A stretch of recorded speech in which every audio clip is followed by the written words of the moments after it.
Things like poor management, poor life choices, decisions, investments, and not enough guidance in their lives. All of these things affect NBA players just like everyone else. In fact, 60% of NBA players go broke within 5 years of retirement. Pretty freaking crazy, right? These are 7 NBA players who went broke very quickly in their own interesting way. In number 7, we have Larry Johnson. You might recognize him for his dominance in Charlotte, his iconic 4-point play in New York, or his appearance in Space Jam. Johnson made over $83 million through NBA salaries, but in 2015, he filed for bankruptcy. What drained most of his cash were numerous child support payments. Larry has had 5 children with 4 different women, or at least that's what we know. It could be more. This issue came to light when one of his baby mamas, Laura Tate, wanted Johnson to pay $900,000 in child support that he owed. But Johnson couldn't pay it, and he even tried to get Tate to abort her baby a long time ago. A few years later, he even skipped out on a $2,700 dentist bill that he couldn't pay for. Fortunately, the Knicks gave him a chance and hired him as a business operations representative, so he's back to being part of the NBA scene, but this time behind the curtains. Our number 6 player is Eric Strickland. You've probably never heard of him. Strickland was an undrafted player of the '96 class and went on to have a solid 8-year career where he earned $13 million. But what's interesting is how he lost all that money. Strickland is a good example of why you should not let a family member or a close friend handle your finances, and instead, you should find someone with actual experience. Strickland's father managed his money and used it to buy a plot of land on sale for $1.8 million. Apparently, to quote a friend of a friend, it was appraised at $3 million. So this is a great deal, right? Not a chance. It turns out that the appraisal was fake, and it wasn't worth nearly as much as the price he paid. As was true with many other bad investments from his family members, Strickland quickly went bankrupt and lost everything he had earned. For an undrafted player to live out his dream and then lose everything, that's gotta sting. For number 5, I'm sure you've all heard of the legendary quote, "I've got a family to feed." Well, it looks like that became the reality for Latrell Sprewell. In 2004, Sprewell turned down a 3-year, $21 million contract because he felt he was worth way more than that. But after rejecting it, he didn't get any other significant offers. He did make over $100 million over the course of his career, but his negative attitude and overall incompetence in money management became his downfall. In 2007, he walked out on his own family and they sued him for $200 million. A few months later, his yacht got repossessed and he couldn't pay the $1.5 million mortgage on his first mansion either. In 2009, he lost his second mansion as well and owed $3 million in back taxes. So as of 2015, he has no home, no family, and rents out an apartment like most mid-class residents. I guess he should have accepted that offer for $21 million back in 2004. But then again, he probably would have blown that too. Hey listen, we don't want BallFlix to be blown out, so subscribe and like this video to help us stay in the game. Now, for our number 4, we've got Derek Coleman. Coleman's destruction of wealth was quite different from the norm, as he wasn't a huge spender on luxury goods, he wasn't a gambler, and he wasn't a bad family man. But what he did do was invest the majority of his $87 million into development projects in Detroit, where he grew up. See, in the 90s and early 2000s, the city was falling off hard. And hoping to revitalize his hometown, Coleman's desire to invest in the city clouded his judgment. According to his lawyer, Mark Edward Burke, he stated that Coleman focused on investing in various communities throughout the city of Detroit. He did so by developing real estate, creating jobs, and revitalizing business opportunities.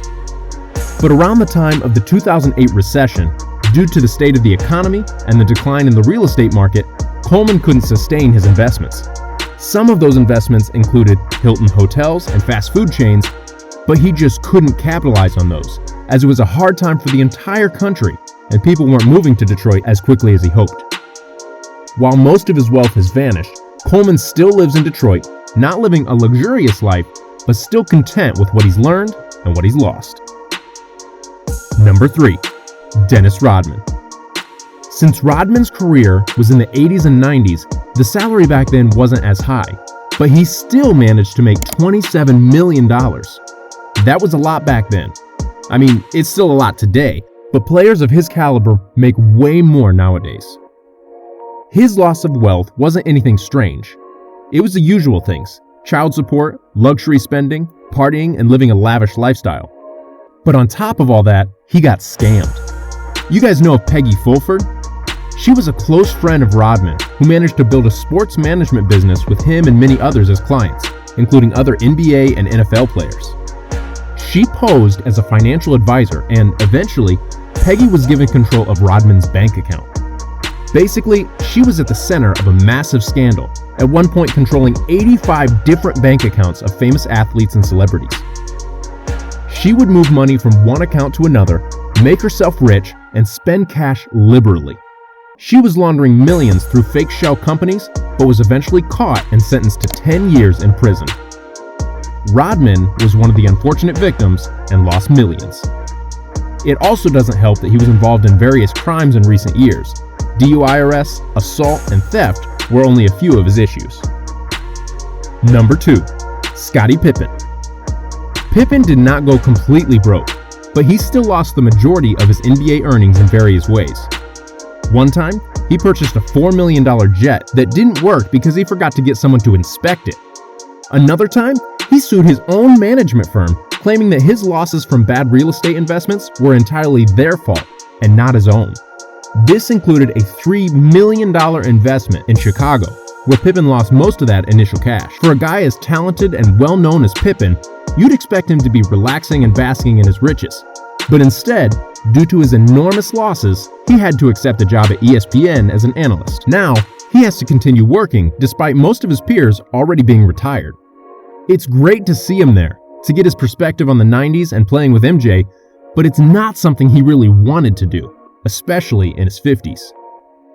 Now for the number 1 NBA player who went broke mad quick, Allen Iverson.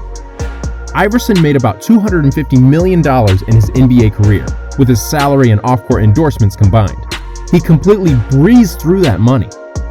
He does have a deal with Reebok that pays him $800K a year until he dies, but it's still a huge downgrade compared to what he lost. In 2012, he told the judge that his yearly income was $800,000, but his yearly expenses were roughly $4 million. Maybe he's not completely broke now, but he'll get there pretty fast at this rate, and even Reebok might not save him. Iverson's monthly budget includes over $30,000 in clothes, dining, and groceries. Wow. And sometimes, just like Antoine Walker, he would compulsively buy everything for his friends and his family. Not only that, but Iverson apparently didn't trust any bank and instead kept his money stored in garbage bags around his house.